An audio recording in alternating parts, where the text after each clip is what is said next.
So, may nagtanong kung ano ang kaibahan ng Pilipinas at kung dito sa ibang bansa magtrabaho. Para sa akin, napakalaki ng diferensya. Kung DH ka dito sa ibang bansa or sa Middle East, may mga amo na libre yung pagkain mo.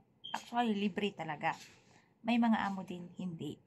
Pero nasa kontrata is libre. Hindi ka na nagbabayad ng renta, kuryente, tubig, ganun, di ba? Hindi na. So, mapalad ka kung ganun yung amo mo. May iba naman dito na pipino na lang kinakain, yung iba patatas, yung iba kupos, yung iba tinapay. Madalas, yan, realidad yan dito sa Middle East. Yan yung totoo talaga. Mapalad ka na kung ang amo mo ay bumibili ng pagkain na kasama ka. Yung iba naman, hanggang tingin ka lang. Yung iba naman, wala silang pakialam. Yun bang yung parang hindi katao para sa kanila. May ganun. Hindi po lahat, pero kadalasan.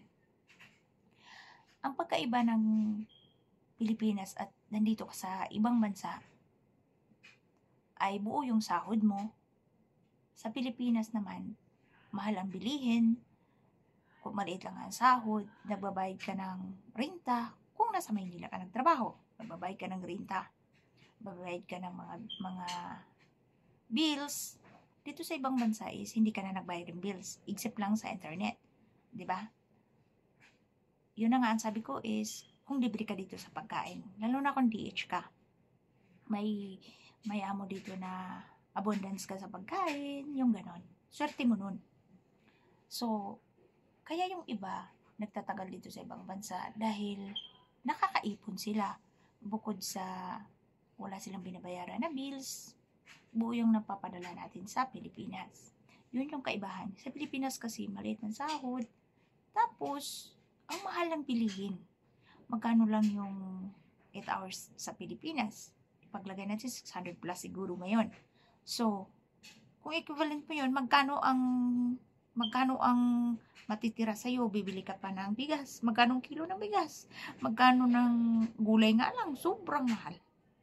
Yan yung kaibahan. Kaya dito sa ibang bansa, yung iba, nakakaipon sila lalo na sinusorte ka ng amo. Kung minalas ka naman, nako po, wala tayong choice. Magtiis hanggat makatapos yung kontrata. Kasi dito sa ibang bansa, hindi po basta-basta talaga makahingi ng tulong, hindi basta-basta uuwi. Kasi ang Middle East po ay madalang nagpapauwi ng katulong dahil mahal ang Pilipina. Mahal talaga. Sobra.